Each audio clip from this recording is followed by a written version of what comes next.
Y bueno, con todo este tema de la pandemia, que veníamos hablando en algún momento del tema de la pandemia. El año pasado hicimos radio durante la pandemia, pero bueno, todas las consecuencias también que trae esto y todo lo que trajo y todo lo que puede volver a traer, No, ¿no? bueno, Una esperemos que pandemia. no. Esperemos que no, pero Esperemos que bueno. no, esperemos que no. Bueno, pero tenemos a la doctora Graciela Moretti, psiquiatra, que ¿ya salió el libro Me o parece que no, me parece que está está en el ahí? horno. Está en el horno, Creo porque que yo está en lo... el horno a punto de salir Huellas de la Pandemia, ¿eh? Hermoso título. Sí, sí. Huellas de la pandemia es un hermoso título porque te abre para todos lados. En el ADN del alma. En el ADN del alma, aparte. No, hermoso título, a mí me gustó Lo mucho. que pasa es que, claro, el 20 de marzo se cumplieron 2 años de esta pandemia que nos dejó primero enclaustrados en casa. Sí, Y a partir de ahí, bueno, muchas cosas han cambiado creo que en la vida de todos. sí, mal. Para eso está justamente la doctora para hablarnos, a quien le damos la bienvenida. Doctora, ¿qué tal? Muy buen día y gracias por estar en Closeta. Eh, no, un gusto. Bien, bien, yo bien, contenta por la salida del libro y la verdad es que creo que uno piensa, uy, seguir hablando de pandemia. Sí, Es que yo creo que no es lo que dejó, esas huellas que a todos nos dejó y que en todo caso no es que sean malas, las crisis en general se viven mal porque uno no las elige, claro. pero nos transforman. Y ver qué cosas se transformaron en nosotros en todo ese periodo de 2 años es poder sacar el jugo a aquello que nos dejó la pandemia, que quizá en el balance, en el otro balance, en el personal, uno diga, puta, no es tan malo. En realidad cambió las relaciones familiares, cambió la visión de uno, las jerarquizaciones, el contacto con la muerte, la sensación de vulnerabilidad. Todo esto que dejó en algunos síntomas graves, Ujú. también en otros dejó como una reorganización psíquica. El ADN del alma, yo lo llamo el alma es la psique y el ADN es esos arquetipos que tenemos toda la humanidad en común, que es lo que nos define como humanos, ¿no? Claro, y sí, las consultas que te llegaron, ¿no? Últimamente sobre post-pandemia, ¿en qué se Sí. basaban En específicamente? transformaciones, Ah, mira, en las transformaciones que le ocasionó la pandemia. Durante la pandemia hubo muchísimos trastornos de ansiedad, depresión, ujú, pero que yo diría que fue tanto la angustia, la depresión y las fobias, lo más importante. Pero lo que se ve es aquello que resultó de la pandemia, a veces divorcios, a veces parejas que se consolidaron o se armaron en pandemia, sí, cambios de trabajo, cambios en la conformación familiar, donde al haber estado en contacto más tiempo con los chicos pasaron otras cosas, claro. cambios de trabajo, muchísimas mudanzas. Hay gente que se está mudando porque con el trabajo online puede permitirse esos cambios. Entonces, la verdad es que la vida se puso patas para arriba obligadamente. Digamos, nadie lo eligió, Sí, pero está buenísimo que se paró el automatismo. Uno viene funcionando automáticamente en la vida y ujú. de pronto algo nos paró y nos hizo mirar. Entonces se dejó ese automatismo y ahí aparecieron cosas nuevas. Ujú. Doctora, cuando empezó todo esto, uno decía, y bueno, esto nos va a cambiar y seguro que es para mejor. Y yo no vi eso. Vi que los que eran buenos se potenciaron en cuanto son más buenos ahora y los que eran malos terminaron siendo peores. ¿Se ve un poco así o es mi parecer nomás, mi percepción? No, no, no, es correcto. Es que en realidad casi siempre es así. El tema es que cambió y hay gente que ni mejor ni peor, se aumentaron las cosas buenas y también las sombras de cada uno. El tema es qué hace cada uno con eso. Por Claro. eso, bueno, sin ir a los extremos, ni bueno ni malo, el tema es individualmente qué cambia al poner. Por eso creo que si uno deja pasar esta oportunidad de mirar qué le pasó en lo individual, en realidad está como perdiendo esa oportunidad de cambio. Pero es cierto esto que decís, hay gente que se puso mucho peor.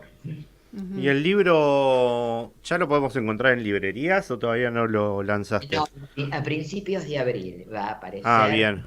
Es un libro que tiene una tapa muy linda Sí. porque es de un pintor amigo Ah, que hizo una presentación de la pandemia con toda la gente sí. encerrada en sus departamentos. Y bueno, ¿qué le pasaba a cada uno? Yo digo que fue como si fuera un retiro voluntario que nos obligaron, Claro. ¿no? Y en ese retiro voluntario, bueno, había gente que hacía gimnasia, había gente que se encontró con nuevas cosas o nuevos intereses, y hay otras que aumentaron la soledad. Pero yo creo que la vida es cambio, por lo tanto, no sé si yo no sé si el balance se puede hacer ahora. Claro. Ahora, porque además estamos atravesados por crisis económicas, Ujú. bueno, siempre lo estuvimos, pero me parece que más que ahora es en lo individual ir mirando con perspectiva, qué es lo que pasó con cada uno. Doctora, en cuanto a las consultas que recién Rubén le estaba preguntando, las edades de estas consultas, porque por ejemplo, y aquí perdón que sea autorreferencial, mi mami tiene 82 años, tiene algunos problemas de motricidad y me decía, me hizo muy mal el encierro, muy mal la pandemia, es como que ya su cabeza no proyecta, pero nada, absolutamente. Entonces digo, las edades de estas consultas, ¿cómo fueron? Más en la gente mayor que a lo mejor proyectaba algo y estos 2 años lo dejaron adentro. Bueno, el caso de Enrique Pinti, que casualmente decían justamente ayer que la pandemia fue uno de los del acabose, ¿no? de su vida, dentro de obviamente otra patología como la diabetes que la tenía avanzada. Pero las edades de estas consultas, ¿cómo fueron?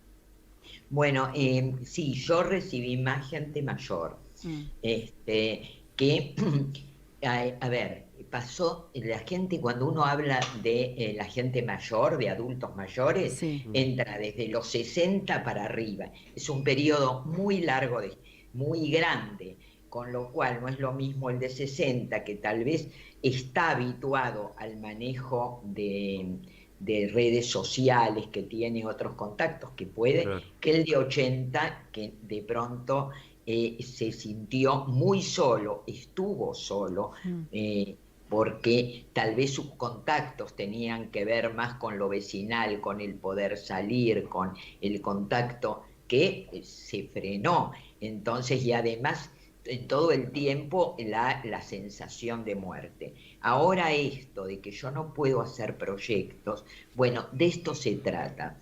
Este es un tema que yo toco muchísimo y que lo trato con los pacientes. Bueno, la conciencia de muerte puede asustar y paralizar, o decir, bueno, ¿y qué puedo hacer ahora? ¿Qué cosas justamente, bueno, ahora estoy vivo y en este momento, qué cosas sí puedo hacer?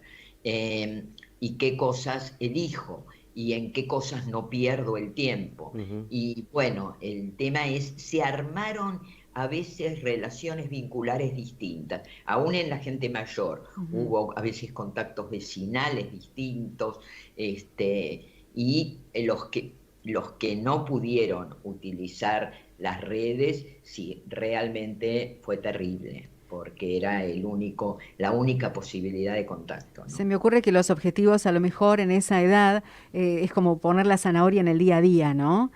No tan proyectar, digo, como en este caso, bueno, la pandemia hizo que haya un corte totalmente involuntario por parte de una persona mayor. Así es. El tema es que debería ser casi siempre además el día a día, más allá de que uno tiene un proyecto, pero dejar de vivir tanto para el futuro, porque lo que nos está diciendo la incertidumbre es que todo cambia. Terminó la pandemia, empezó una guerra, aparecen crisis, Claro. por lo tanto, ¿qué pasa si nos empezamos a cuidar las horas? Porque los días están hechos de horas y de los días que tenemos depende la vida que tenemos. Entonces, Claro. cuidar ese día a día. Esto yo diría que obviamente la persona, el adulto mayor, lo tiene más incluido, pero me parece que esto de vivir en el proyecto y dejar pasar por mirar el camino que está delante, dejar de mirar y tropezarnos en la vereda, esto es algo que pasaba. Entonces, me parece que está buenísimo esto de acercar el día a día, ¿no? Estar cuidando las horas. Yo hago trabajos en el libro sobre cómo mirar y cómo empezar control de emociones, cómo se trabaja. Control de emociones no es reprimir, por favor, sino es poder transitarlas y ver, no mirarlas en el enojo, en el afuera, en la sombra, estas cosas que producen grietas, guerras. No, tratar de ver qué hay de mí en esto, cómo trabajo lo interno y estar como muy ubicado en el presente. Es esto lo que tengo, no me puedo esperar, de quedarme esperando a que la cosa cambie y sea como a mí me gustaría que sea. No, las cosas son como son. Claro. Claro.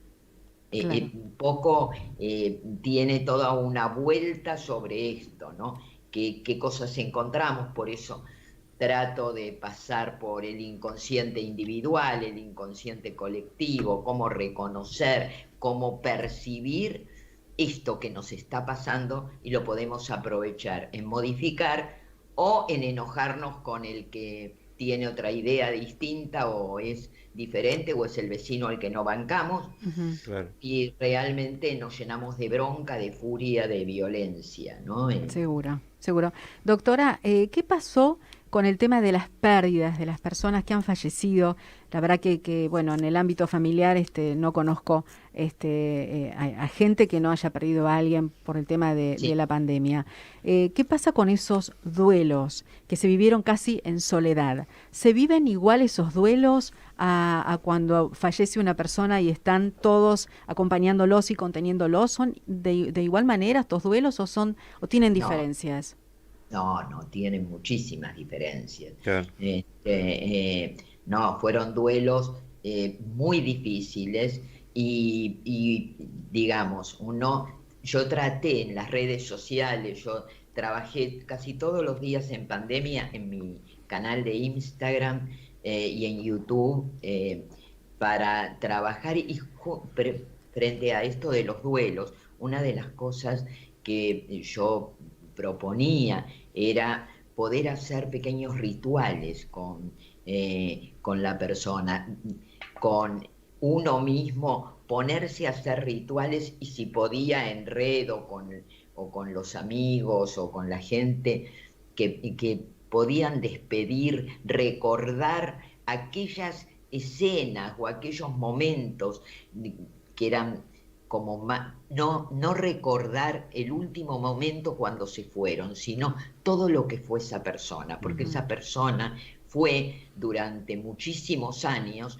y que la última imagen empañe y el dolor no permita recordarla, no permita que deje la huella y que la única huella que quede es del día en que se desconectaron. Bueno, tratar de recuperar la historia de esa persona, porque la manera, de alguna manera, de permanecer es en el recuerdo y en las vivencias y en todo lo que hizo durante su vida, ¿no? Graciela, bueno, yo estuve viendo tu Instagram y sí, hay como mucho material. Así a los que quieran seguirla a Graciela es @Graciela Norma Moretti. Y ahí donde vas subiendo, haces vivos y te pueden hacer consultas por privado también, ¿no? Sí, sí, sí, por supuesto. Y los vivos son los jueves, voy a hacer Bien, el jueves 20 a las 22 horas esta vez, pero y además tengo, si ustedes ven, en la época de pandemia, se fijan, en marzo sí. del 20, ahí hacía diariamente y trabajaba todas las emociones, todo lo que iba saliendo. Y son videitos cortos de 3 minutos. Y el de este jueves, el de las 22 horas, ¿de qué trata, Graciela? ¿Se puede adelantar? Sí, sí, sí, trata de esto de estar abierto a lo que viene, fijarse cómo en general estamos esperando algo determinado y entonces entramos en la frustración porque habitualmente no se da, porque nunca hay más posibilidades que no se dé lo que esperamos, no por mala suerte, sino Mm, porque hay 10.000 opciones claro. y entonces en general nos perdemos lo que es, qué es lo que está pasando. Y así se nos va muchas veces la vida sin darnos cuenta que a veces reconocemos la vida después de haberla vivido. Es decir, ay, qué feliz era cuando tenía, mira qué linda, me veo en las fotos de cuando era joven, mira qué Sí. linda que era y no me daba cuenta. Mira qué feliz que fui y no lo advertí. Esto de poder estar en el presente, de esto va a tratar. Bien, doctora, ya creo que para terminar, porque Sí. sé que tenemos, que tiene consultorio, ¿no es cierto? Y Sí. media, pero quería preguntarle la última que tiene que ver con la resiliencia. ¿Qué pasa en caso de que nos digan de nuevo vino la cepa tal y tienen que volver a estar en casa durante un Ujú. tiempo? ¿Qué pasa con esta resiliencia que estamos saliendo y entrando, saliendo y entrando, saliendo? Termina, no sé, medio como por volvernos locos, Sí. ¿no? ¿Qué pasa con esto de que uno conoce que es salir un poco de, como el ave fénix, de las cenizas y volver a entrar en la misma? Bueno, es que yo creo que una de las cuestiones es esa, es el sentir que no podemos controlar el afuera y que el afuera puede sorprendernos todo el tiempo, con otra Claro. cepa, con otro virus, con guerras, con esto. Entonces, la resiliencia es esto de poder decir, bueno, ¿qué recursos tengo? A ver, ¿qué cosas se movilizaron y cómo hoy que estoy bien aprovecho, no planteo para mañana? Veo y mañana descubriré otro, porque lo que yo creo que caracteriza a este milenio es la incertidumbre, que comenzó para nosotros 2001 con lo que pasó a nivel económico, con las Torres Gemelas, con todo lo que de pronto imprevistos que no creíamos que podían pasar. Y el tema de la resiliencia es saber que sí que puede pasar y que yo no puedo, para estar segura, controlar el afuera. Tengo que tener buenos reflejos. Es decir, poder centrarme en mí y ver, bueno, qué recursos saco. Por esto lo del libro no era volver sino es todo para futuro. Bueno, qué Claro. recursos saqué, cómo trabajo mi inconsciente, mi alma, digamos, para que, bueno, si tenemos que volver y salir y entrar, veremos.